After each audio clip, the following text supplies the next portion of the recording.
अब बच्चे खुश और मम्मी भी। कारवां mini kids. Churning of the Ocean. There was once a sage named Rishi Durvasa. He was very powerful and learned. He used to get angry very quickly. One day, Lord Indra was traveling around the earth on his elephant with other gods. They saw Rishi Durvasa's ashram and decided to take a halt there. The Rishi welcomed them with great respect. He offered Lord Indra a special garland. Lord Indra put the garland around his elephant's trunk. He thought the elephant would in turn put it around its neck. But the animal threw the garland on the ground. This angered Rishi Durvasa. "You have insulted me, Lord Indra. I curse all you gods that you will lose your power and glory hereon." He shouted. In the coming days, the gods were under constant attack of Asuras and Daityas. Finally, the gods were helpless and ran to Lord Vishnu for help. Lord Vishnu gave them a solution. They had to go and churn a particular ocean. The churning will give you nectar of immortality, Amrit. That is the only way you can restore your powers. But you will need the help of Asuras and Daityas for the churning, he said. Then Lord Indra went to the king of Daityas, Daityaraj Bali, and told him the entire plan. The gods also promised to share the gems that would come out of this churning with them. The Asuras and Daityas got greedy and agreed. It was decided that Nagraj Vasuki will be used as a rope and Mount Mandrachal as churner. The Snake King would be wound around the mountain and then pulled from both sides to churn the ocean. A few gods went with Asuras to bring the mountain, but they all could not lift the mountain an inch. They went to Lord Vishnu again for his help. Lord Vishnu flew there and lifted the mountain with just his right hand. Then he kept it in the ocean. The minute he dropped it in the ocean, the mountain began to sink. Lord Vishnu then transformed himself into a turtle and went under the mountain to support it. This giant turtle is known as Kurma. Vasuki's snake was then tied around the mountain. The gods took its tail while the Asuras took the head. They all began to pull the snake and churn the ocean. The first thing that came out from the churning was halal poison. It came from Vasuki's mouth. The poison was spreading fast, destroying everything that it touched. None of the gods or Asuras wanted to drink the poison. Thus, they asked Lord Shiv to help them stop halal. Lord Shiv came and took the entire poison in his throat. He did not drink it, but stopped it in his throat. His throat hence has a blue mark. Lord Shiva is thus known as Neelkant. The churning was continued with. Then came the celestial cow, Kamdhenu. Lord Vishnu gifted it to the sages. The third was a horse, Uchchasrava, which was taken by Daityaraj Bali. The next was the elephant with 4 tusks, Airavat. Lord Indra took it for himself. The 5th gem was the most precious jewel in the world, Kaustabmani. Lord Vishnu kept it for himself, as he had helped in the churning. The next was the tree Parijatas. It was kept on the shore. The next thing that came out was a lovely maiden named Rambha. She decided to be both in heaven and on earth. The gods and Asuras continued with the churning. The next gift was Goddess Lakshmi, the goddess of wealth. Both the parties started fighting for her. Lord Vishnu then asked the goddess to decide whom she wanted to be with. The goddess replied, "I will be with you as your wife, Lord Indra. I will not be with anyone else." Lord Vishnu then got married to her. The next item was an alcoholic drink, Varuni. It was accepted by the Asuras gladly. Finally, the doctor of gods, Dhanvantri, came out from the churning. He was holding the nectar of immortality, Amrit. At once, all the gods and demons began fighting for the nectar. Seeing the fight, one of the Asuras grabbed the potion and began to run with it. Finally, Lord Vishnu decided to intervene and turned himself into the beautiful Apsara, Mohini.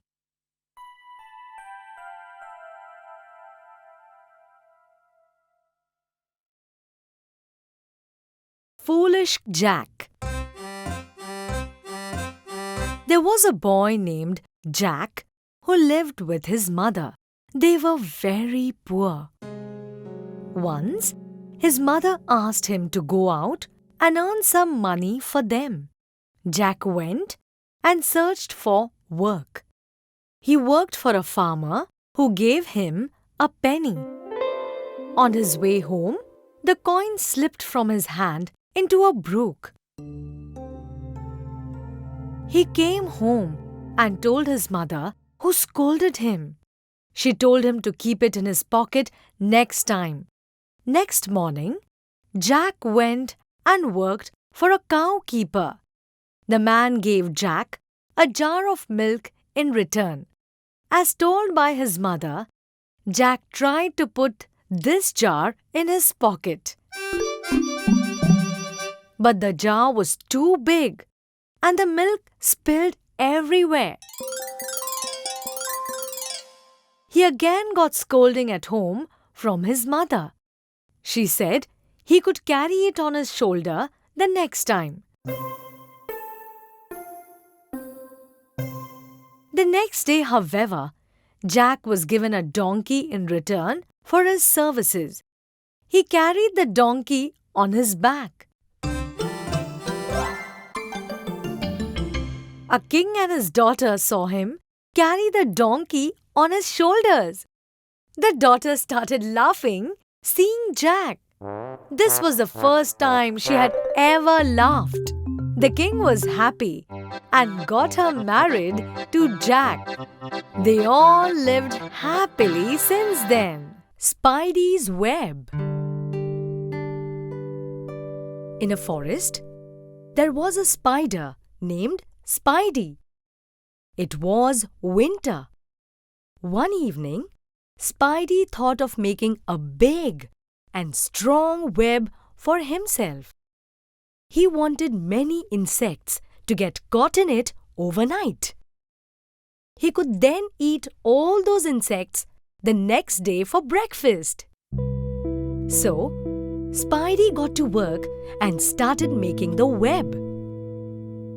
Halfway through, Spidey started feeling a little tired and sleepy. Making a web was very difficult. Spidey thought of taking a nap. Suddenly, he remembered his grandfather who had inspired King Solomon to fight a war by building his web. This is just a simple web that I have to spin. I'm just being lazy. I should finish the work now itself, Spidey said to himself. Spidey got back to finishing the web. This was his best web till date. That night, many insects were caught in it. Spidey got a lavish and tasty breakfast the next morning. Moral: hard work always pays. Stop being lazy. The boastful traveler. Once upon a time, there was a man who loved traveling. He had been to many places. When he came back home, he started boasting a lot about his adventures while traveling. He also loved boasting about his heroic feats. He had once come home from Rhodes. He was telling about his experience in Rhodes to people standing around him. He claimed to jump a great distance. No one else could ever jump that high. I even have witnesses who saw me jump in Rhodes, he said.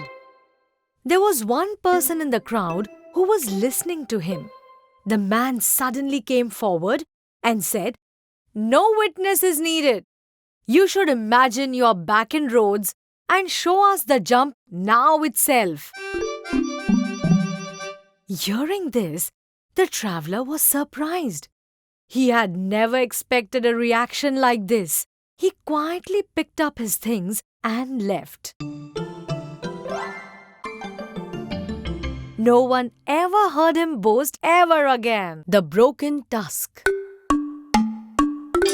Maharishi Vyas was looking for someone to help him write the Mahabharata. He approached Ganesh for help. Ganesh accepted the offer, but had a condition.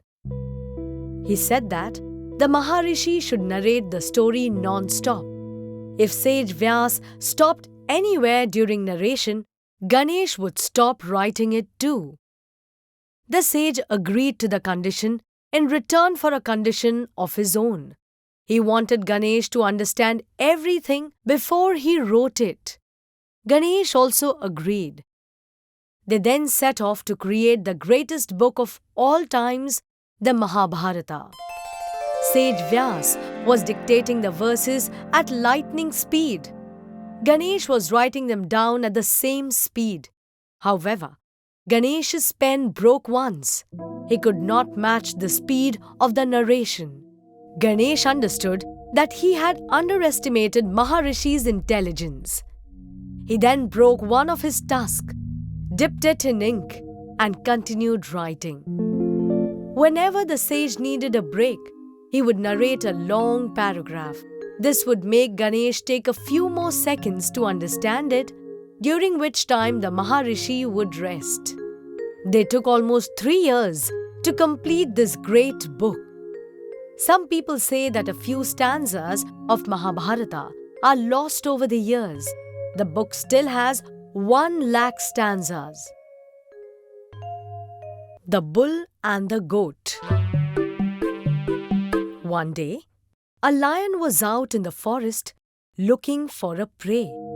He spotted a bull and started running after it. The bull ran for his life and took cover in a shed. A goat used to stay in the shed. The goat was angry, seeing this unwanted visitor in its home. The goat tried pushing the bull out of the shed with its horn. The bull was more powerful but did not fight back. The bull kept its calm. He said, "I will not hit you right now. I'm just waiting for the hungry lion outside to go away. I'm not scared of you. I will show you my strength once the lion goes." The goat quickly took a back foot and cooled down. The goat realized mean people should not be reached out to when in distress. Moral: we should deal carefully with unkind and mean people. The cap seller and the monkeys. Once, there was a cap seller. He went across towns and villages with his huge basket of colorful caps to sell them. One day, the cap seller was walking through a small forest. He was very tired and decided to sleep under a big tree. There was a group of monkeys on the tree. They came down and started playing with the colorful caps. When the cap seller woke up, all the monkeys took the caps and climbed the tree. The cap seller was shocked to see this. "Give my caps back to me now," he yelled angrily. The monkeys imitated his actions. The cap seller realized the monkeys will copy all his actions. So he picked up one cap from the basket and wore it. The monkeys also did the same. Then the man threw his cap on the ground. The monkeys followed suit and threw their caps down too. The man quickly collected all the caps in his basket and left the place. Moral: smart thinking helps in every problem.